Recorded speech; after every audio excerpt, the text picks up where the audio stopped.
Sir வணக்கம் sir. வணக்கம் sir. 2026 தேர்தலில் யாருக்கு வெற்றி வாய்ப்பு இருக்குன்னு நினைக்கிறீங்க?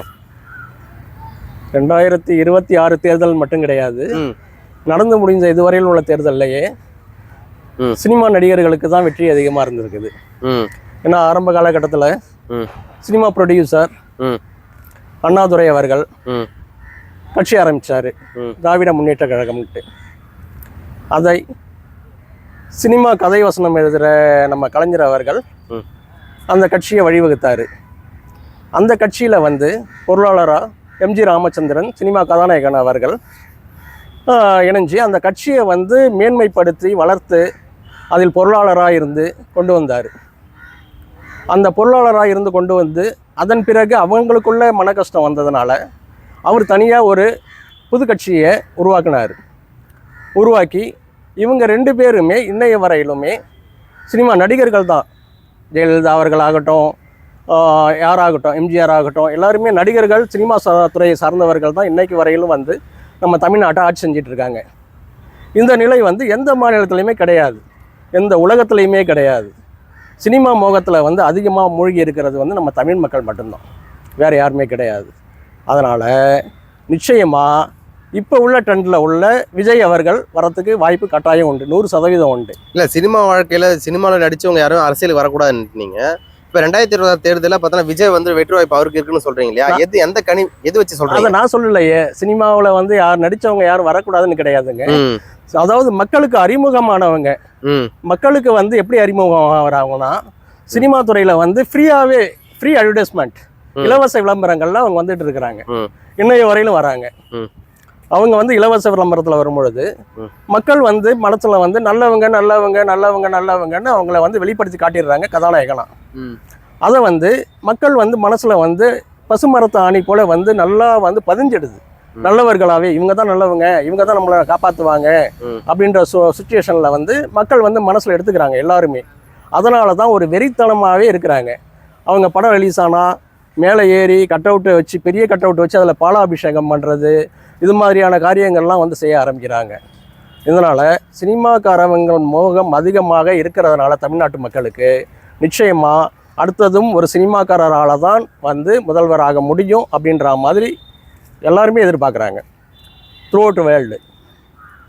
ஓகேண்ணா. இப்போ நிறைய பேர் என்ன சொல்கிறாங்கனாக்கா, ஸோ விஜய்க்கு ஒரு கூட்டம் சினிமா நடிகர்னா நிறைய பேர் கூடுவாங்க, ஆனால் அது ஓட்டாக கனெக்ட் ஆகாதுன்றாங்க இல்லையா?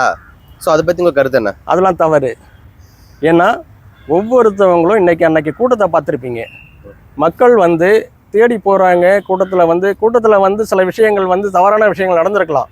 அது இப்போ உள்ள ஆளுங்கட்சியை பழிவாங்கிற நோக்கத்தோட இதில் செயல்பட்டு இறங்கி பண்ணியிருக்கலாம். இது நடக்கிற விஷயம், இதுதான் அரசியல். அதாவது பாஜக கட்சியை எடுத்துக்கிட்டிங்கன்னு வச்சுக்கோங்களேன், அவங்க நம்ம தமிழ்நாட்டை எப்படியாவது கைப்பற்றணும், எப்படியாவது ஆட்சியை பிடிக்கணும் அப்படின்ற ஒரு வெறியோடு இருக்காங்க. அதுக்காக என்ன வேணாலும் செய்வாங்க. அதனால் அவங்களுக்குள்ள நிச்சயமாக தமிழ்நாட்டுக்குள்ளே கலவரங்கள், சட்ட ஒழுங்கு சீர்கேடுகள் இது மாதிரி ஏற்படுத்துகிற மாதிரி உள்ள சூழ்நிலையெல்லாம் கொண்டு வராங்க. அதனால் இதெல்லாம் தெரிஞ்ச விஷயம் தான், மக்கள் அறிஞ்ச விஷயம் தான், நான் சொல்ல வேண்டிய அவசியமே கிடையாது. இப்போ பார்த்தீங்கன்னாக்கா 2026 தாமிரம் மலர்ந்தே தீவிரம் சொல்கிறாங்க இல்லையா? அதிமுக திமுக கூட்டணி இணைஞ்சதுனால இப்போ அவங்களோட வெற்றி வாய்ப்பு எந்த அளவுக்கு முன்னேற்றத்தில் இருக்கா இல்லை பின்னடைவு இருக்கா? அவங்க தமிழக மக்களுக்கும் இந்திய மக்களுக்கும் சரி, இது வரையில் நல்லது ஏதாவது செஞ்சாங்களா பார்த்தோம்னு வச்சுக்கோங்களேன், எதுவுமே கிடையாது. அவங்க செஞ்ச பெரிய குற்றம் என்னென்னா, இதுவரையிலும் இல்லாத அளவுக்கு ஜிஎஸ்டி வரி அதிகமாக ஆக்கிட்டாங்க. அதனால் இந்திய மக்கள் மட்டும் கிடையாது, தமிழக மக்கள் மட்டும் கிடையாது, இந்திய மக்கள் த்ரூ அவுட் இந்திய மக்கள் எல்லாருமே எதிர்பார்த்தா இருக்காங்க. இவங்களே இன்னைக்கு இவங்க மறுபடியும் எலெக்ஷனில் ஜெயிக்கிறாங்கன்னா அது காரணம் இவிஎம் மிஷின் தான். இவிஎம் மிஷின்ற ஒரு தில்லுமுள்ளு இயந்திரத்தை வச்சுக்கிட்டு இவங்க அதை வச்சு வின் பண்ணுறாங்களே ஒழிஞ்சு, இல்லைனா இவங்களுக்கு ஒரு ஓட்டு கூட உழுவாது. ஒத்த ஓட்டு பிஜேபியாக தான் இன்றைக்கும் இருக்கும் தமிழ்நாட்டுக்குள்ளார.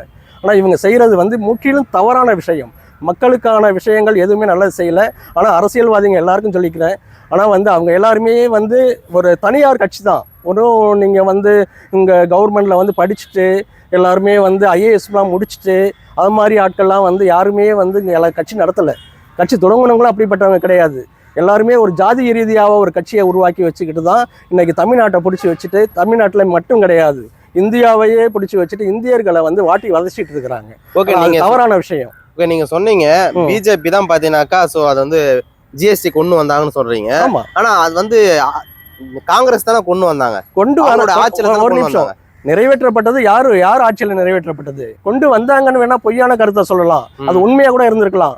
அவங்க நிறைவேற்றல, இவங்க நிறைவேற்றிட்டு இருக்காங்க. நிறைவேற்றினது மட்டும் இல்லாம இன்னைக்கு நாளுக்கு நாள் அதிகமாயிட்டே தானே போகுது. இன்னைக்கு நம்ம ஹோட்டல்ல போய் சாப்பிட்டோம்னா ஒரு டீ குடிச்சாவே அந்த டீக்கு உள்ள காசை வந்து அவங்களுக்கு கொடுக்க வேண்டியதா இருக்குது. அந்த நாம குடிக்கிற டீக்கு அவங்க காசு வாங்குறது அவங்க யாரு? எப்படி வாங்கலாம்? இதை தவறான விஷயம் இல்லையா? இது போன்று நம்ம வீட்டுக்கு உபயோகப்படுத்துற அத்தனை பொருட்களை பார்த்தா இவங்க ஒன்றும் மேனுஃபேக்சரிங் பண்ணல, பிஜேபி மேனுஃபேக்சரிங் பண்ணி நமக்கு கொடுக்கல, எல்லாம் வெளிநாட்டிலேருந்து தான் வருது. ஒரே ஒரு இப்போ நீங்கள் எடுத்துக்கிட்டு இருக்க வீடியோ கூட வந்து உள்ள கேமரா கூட வந்து வெளிநாட்டிலேருந்து உள்ள மொபைலாக தான் இருக்கும்.